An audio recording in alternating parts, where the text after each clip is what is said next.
Hello friends, very good morning. अभी हम जेबी सेबी के बहुत सारे क्वेश्चंस हमने कर लिए। आज हम अकाउंटेंसी के क्वेश्चंस देखेंगे। तो फ्रेंड्स, पहला क्वेश्चन आपके पीडीएफ स्क्रीन पे दिख रहा होगा। ये एक वेबसाइट है guruji.com, guruji24.com करके, तो वहाँ से ये पीडीएफ लिया गया।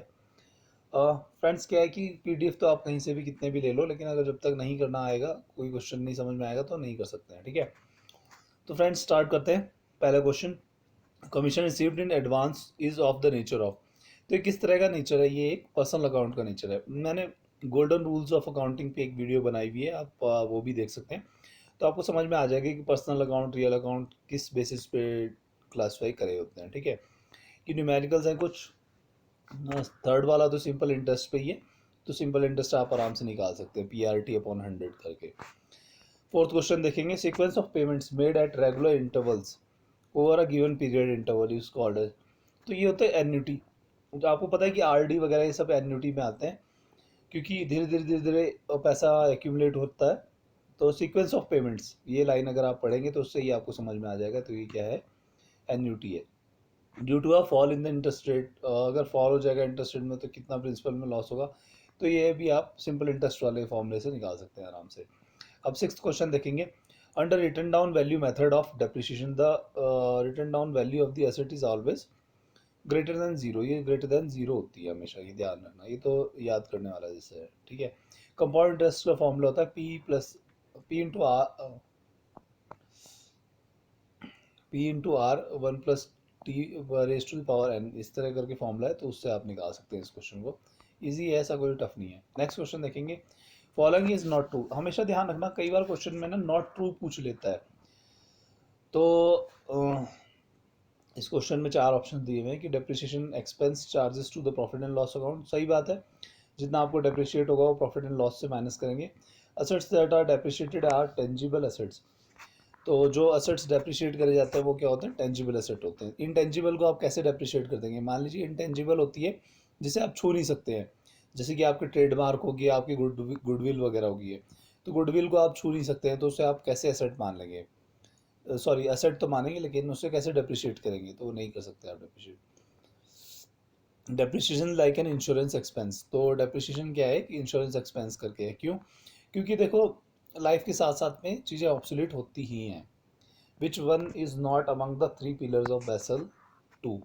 देखो, इस तरह के क्वेश्चंस भी आ जाते हैं कि आपको पता होना चाहिए कि बेसल 2 के पिलर कौन कौन से हैं। तो minimum capital requirement, supervisory review process और मार्केट डिसिप्लिन, ये तो बेसल 3 के तीनों पिलर हैं। तो सी वाला आंसर रॉन्ग हो जाएगा। ठीक है, नेक्स्ट क्वेश्चन देखिए, कहता है कि यार certain some of simple interest और सम डबल्स इटसेल्फ इन 5 years। तो 4 times, it will be 4 times of itself इन। ये भी आपको सिंपल इंटरेस्ट से ही निकालना पड़ेगा क्वेश्चन। ठीक है, न्यूमेरिकल्स में बाद में आपको करके दिखा दूंगा, तो ऐसे से करना है आपने, इसे अभी रहने देते हैं इसको। According to IRR, undertake those investment that has in highest IRR provided the IRR is greater than the cost of capital। तो IRR क्या होता है कि बेसिकली ये आपको बता देता है कि प्रोजेक्ट से कितना आपको फ़ायदा होने वाला है। ठीक है, नेक्स्ट क्वेश्चन फिर से आपके पास में जो है कंपाउंड टेस्ट का आ गया, तो सिंपल ही क्वेश्चन है, उसको कर सकते हैं। नेक्स्ट देखिए, a sum of money doubles itself in 16 years at simple rate of yearly is.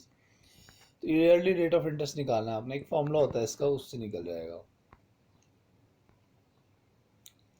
Private sector companies can issue, मतलब प्राइवेट सेक्टर कंपनीज क्या इशू कर सकती हैं? सिक्योर्ड और अनसिक्योर्ड दोनों तरह के बॉन्ड्स इशू कर सकती हैं। प्राइवेट सेक्टर कंपनीज क्या होती है? जैसे 2-4 बंदे या 10 बंदे इकट्ठे होकर जो अपनी प्राइवेट कंपनी खोल लेते हैं। According to NPV, undertake those investments for which the NPV is positive, which is not one of the approaches proposed for measurement of operational risk. तो ये है IRR बेस्ड, ये अप्रोच इसमें ऑपरेशन रिस्क में नहीं होती है। ठीक है, बेसिक इंडिकेटर अप्रोच, स्टैंडर्डाइज और एडवांस मेजरमेंट, ये सारे ऑपरेशन रिस्क में आते हैं। ठीक है, नेक्स्ट क्वेश्चन देखेंगे, the method in which depreciation rate is constant. तो ये होता है डेक्लाइन बैलेंस मेथड में। इसमें जो है डेप्रिसिएशन रेट जो है फिक्स होता है, मतलब 20, जैसे देखो अगर मान लो आपने 60,000 की ली है, डिप्रिसिएशन आपका निकल के 20,000 आ रहा है, तो हर साल आप 20-20-20 माइनस करते जाएंगे। In spot the exchange of currencies takes place on कब टेक प्लेस करती है? ये सेकंड वर्किंग डे पे, ठीक है। Which is not tax deductible, तो ये इंटरेस्ट पेमेंट्स ऑन डेब्ट्स, ये जो है टैक्स डिडक्टेबल नहीं होती है, ठीक है। Operation of borrowing in one centre and lending in another at higher rate, तो इसे क्या बोलते थे? आप आर्बिट्रेज बोलते थे।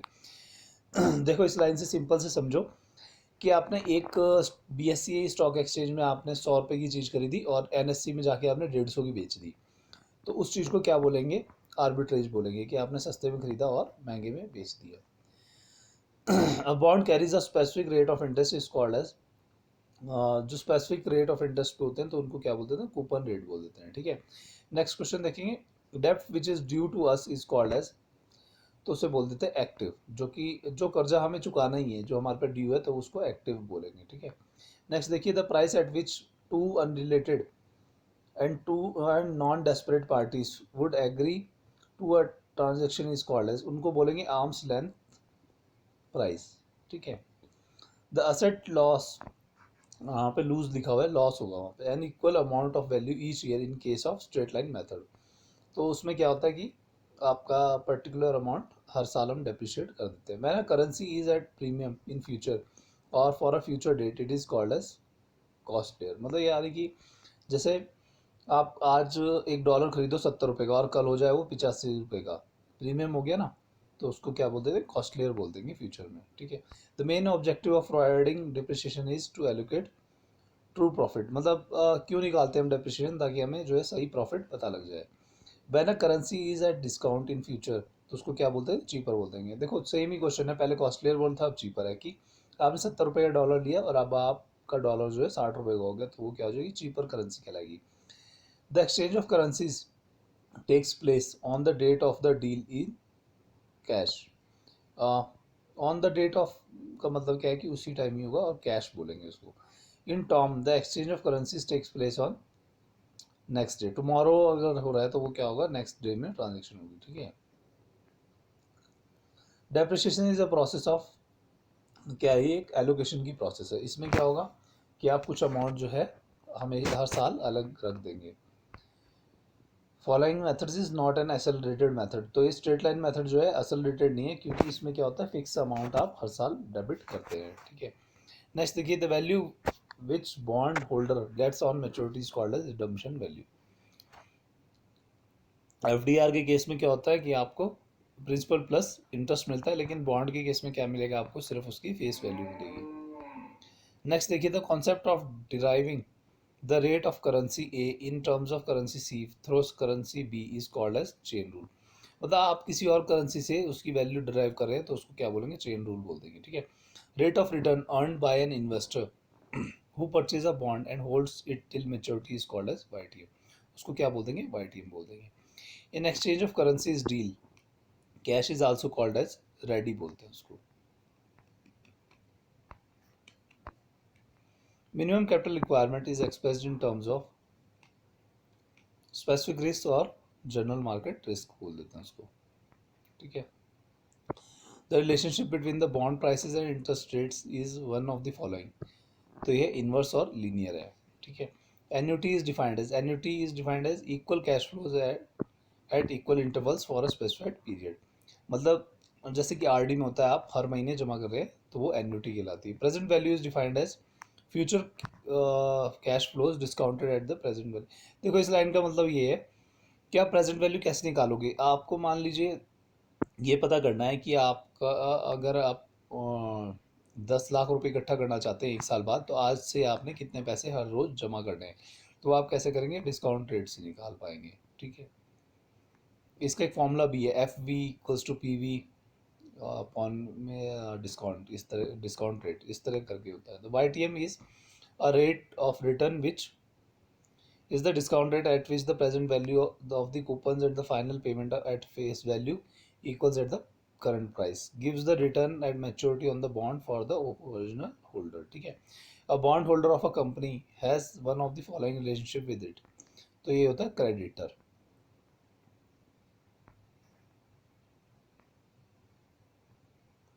अब 50 क्वेश्चन देखेंगे. Which of the following investment rule does not use the time value of the money concept. तो ये है पे बैक पीरियड, इसमें जो है टाइम वैल्यू वाला सिस्टम नहीं लगता. नेक्स्ट देखेंगे, व्हाट डज द रेट